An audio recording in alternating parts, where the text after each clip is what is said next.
Hello, you're watching Breakfast with Charlie State and Naga Munchetti. Time now, 8:33. So Labour has welcomed two by-election victories in which they overturned big Conservative majorities from the last election. You'll know that this morning. Those votes came in overnight, and we have the Labour leader, Sir Kier Starmer, with us here this morning. Good morning. Good morning. Good morning to you. What happened overnight in those two by-elections?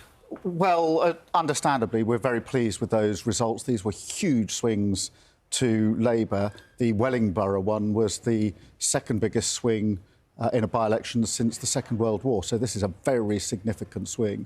I think there is a message now from these by-elections. We had a number of them last year, as you remember. I think the country is crying out for change. Everybody knows that things aren't working. Their NHS isn't working. They've got a cost-of-living crisis.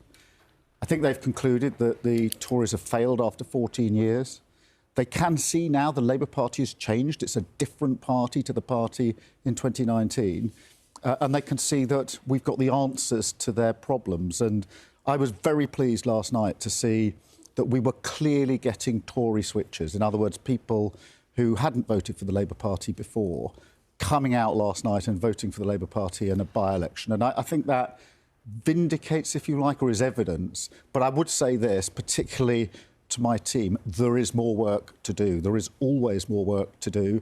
There's a long way to go before this election. And as every football fan knows, you don't win the league by a good win in February. Okay. So we've got to keep at this. We've got to earn every vote. Let me put a thought to you, which is it is one thing, and it's manifest when you look at the results, that the Tory vote is disappearing. There are problems in terms of the way people are seeing the Conservative Party.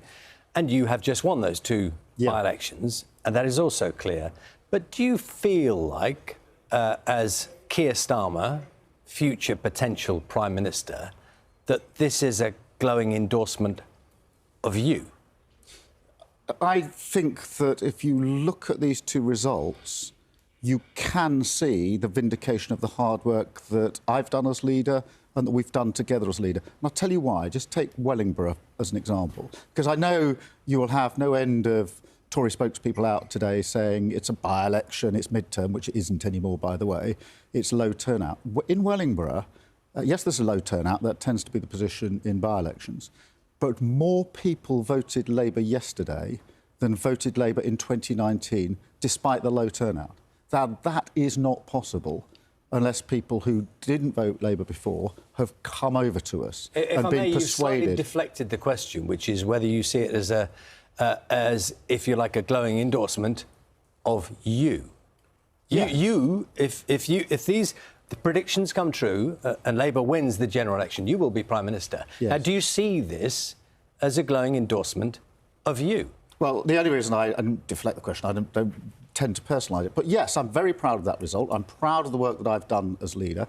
That, as I say, was the second biggest swing since the Second World War. We've had a lot of Labour leaders in that period. I've changed the Labour Party, and we brought in a very good result last night. I don't want to get in the warm bath of saying job done, which is why I'm not deflecting, but don't want to completely absorb your question, because my message to my team is there is more work to do. We've got a long way to go. We have to keep making our positive case, and we have to earn every vote. I say that to my team, and I say every week we must fight like we're 5 points behind. And we will fight like we're 5 points behind, because what's at stake in this election is so huge. It's the chance to go from 14 years of decline to a decade of national renewal, a chance to bring your bills down, a chance to have better public services. So you are talking about a chance policy. To change our country for the better. There's so much at stake that we must fight so hard for every vote.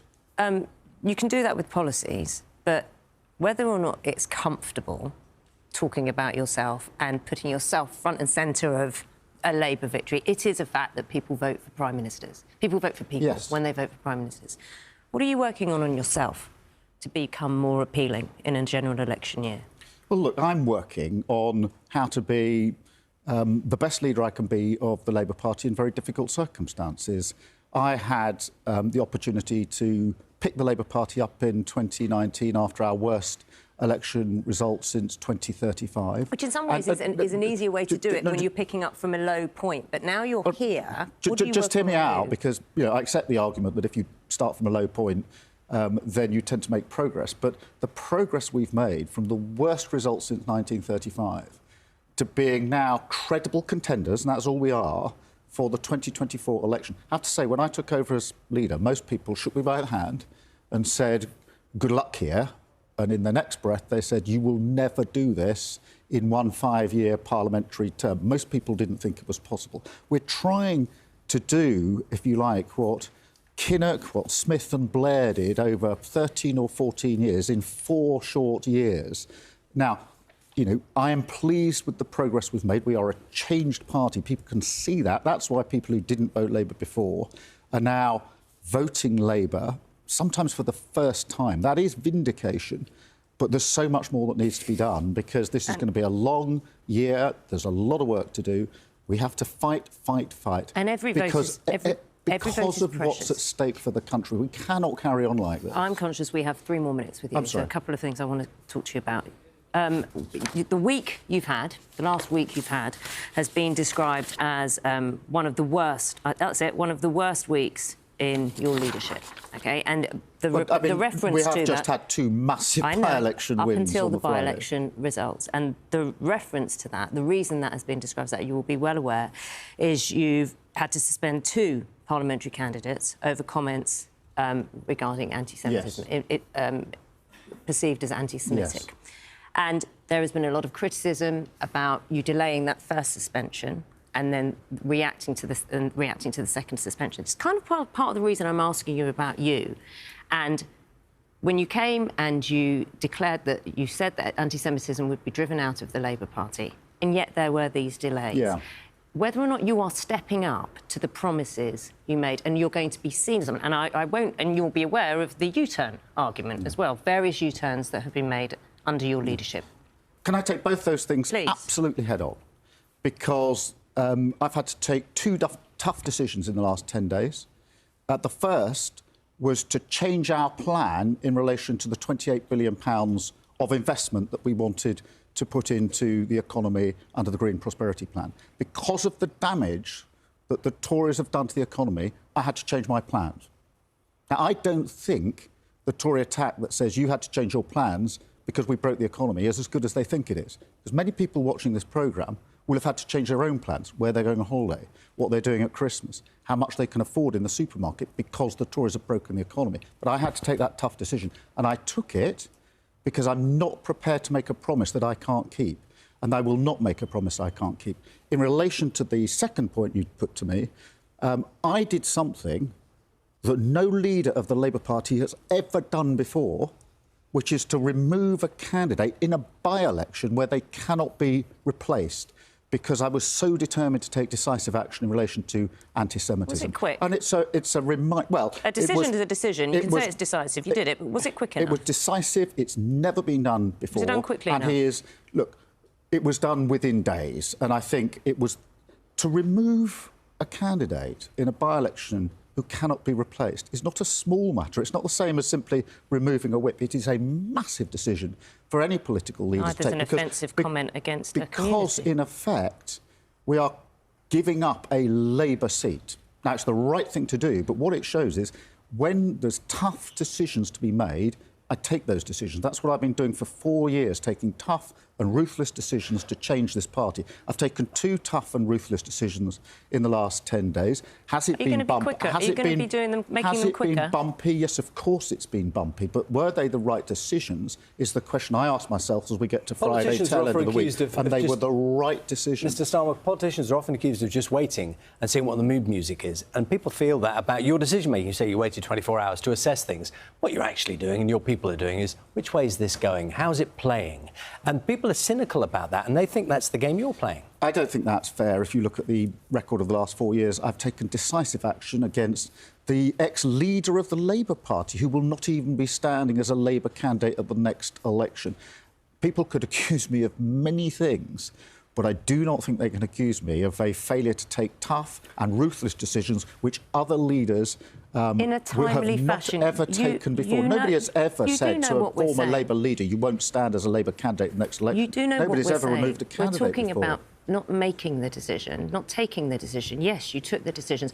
but in a timely fashion. The delays that come to taking crucial decisions, that is what you are being criticised for. I think it's worth getting this in some perspective. This was a question of something coming to light on the Sunday, and by Monday he was removed as the candidate. We're not talking about something which dragged on for weeks on end. But the question, look, after a tough week, I ask myself is, did I take the right decisions? And the answer, I am confident, is yes. Has the work we've been doing to change the Labour Party persuaded Tory switchers to vote for us again? And the evidence from last night is yes. So, you know, we are, but a long way to go, more work to do, of course. All right, I understand that. I have one more question for you, and I don't think we had the chance to talk to you about this. That moment in the Commons, when you were facing Rishi Sunak, Prime Minister's questions, and Esther Chai was in the Commons building, and you said shame on you to Rishi Sunak. Yeah. Did something change in the way you thought about the man opposite you on that day? Because a lot of people look very closely at your demeanour and your attitude, and suddenly it felt quite personal. Did something change?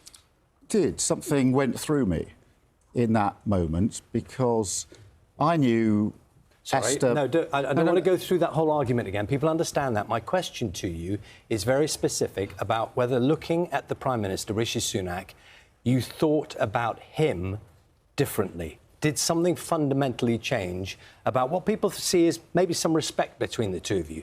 Did something change? Yes, because I think that whichever political party you're in, whoever you are, and I try not to pick personal fights with those that I'm against in politics, I think the job of the Prime Minister is to rise above all other politicians and to make sure that every single citizen in this country, whatever their identity, whatever their background, ethnicity or anything else, feels safe and respected, whichever way they vote. Does he have your respect anymore? He has lost some of my respect because of his response in relation to that, because this is fundamental to me. I genuinely believe the Prime Minister of all people should rise above and be able to speak to and for the nation.